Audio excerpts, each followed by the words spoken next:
Assalamualaikum warahmatullahi wabarakatuh.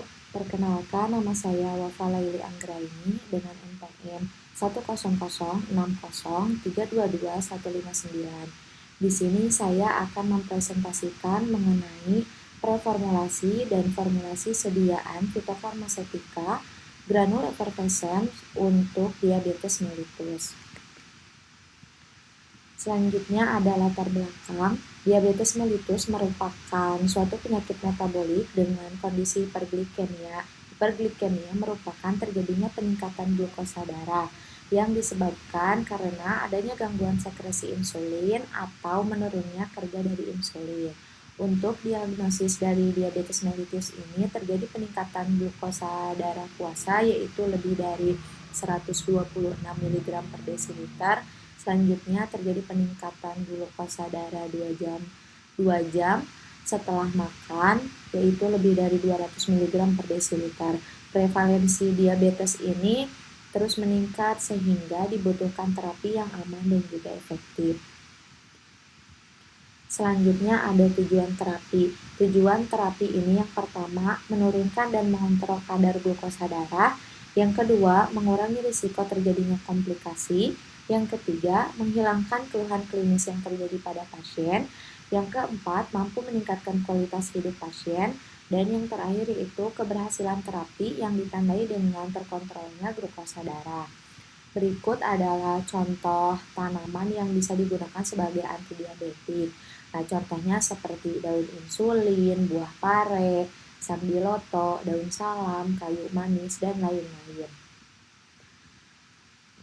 Selanjutnya untuk pemilihan bahan aktif, yaitu yang pertama ada daun insulin. Kenapa memilih daun insulin? Karena daun insulin ini memiliki efek sebagai antidiabetik, yaitu dengan mekanisme kerjanya menghambat glikogenolisis dan juga menghambat gluconeogenesis. Ada beberapa penelitian yang menunjukkan terjadinya penurunan kadar glukosa darah pada hewan uji. Selanjutnya yaitu ada pare. Kenapa memilih pare?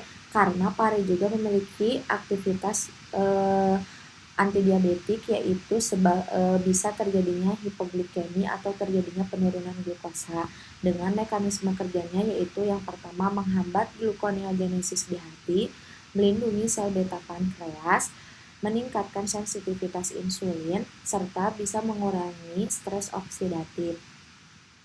Selanjutnya ada alasan pemilihan bentuk sediaan. Kenapa memilih sediaan granul effervescent? Karena yang pertama itu mudah digunakan oleh semua kelompok usia. Yang kedua itu granul ini cepat larut dalam air. Yang ketiga bisa menutupi rasa pahit dari bahan herbalnya. Yang keempat mampu meningkatkan kepatuhan pasien. Dan yang kelima itu aman untuk penderita pasien diabetes mellitus karena pembuatan granul effervescent ini tanpa menggunakan gula sintetis yang dapat berbahaya bagi pasien. Selanjutnya itu ada eksipien yang digunakan. Yang pertama ada serbuk lemon. Serbuk lemon merupakan sumber asam alami pada reaksi effervescent ini dan juga mampu memberikan rasa segar serta membantu meningkatkan palatabilitas dari sediaan. Yang kedua itu ada stevia. Nah, stevia ini digunakan sebagai pemanis alami tanpa kalori. Yang kedua yaitu tidak meningkatkan kadar glukosa darah.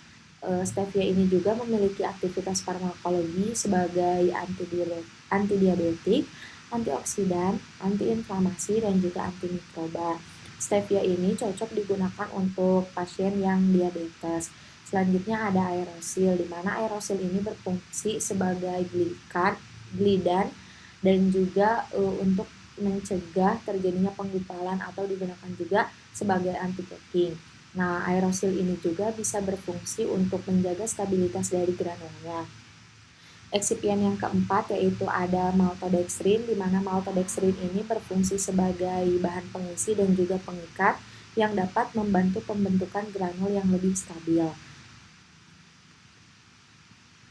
Selanjutnya ada formula akhir, yaitu yang pertama bahan-bahan yang digunakannya itu ada ekstrak daun insulin dengan konsentrasi 200 mg sebagai bahan aktif, ekstrak buah pare 150 mg sebagai bahan aktif, ekstrak buah lemon 1000 mg sebagai sumber asam, natrium bikarbonat 1200 mg sebagai sumber basa, stevia 50 mg berfungsi sebagai pemanis, aerosil 50 mg berfungsi sebagai glikan, dan yang terakhir ada maltodextrin, dia tuh konsentrasinya di add hingga 5000 mg sebagai fungsi.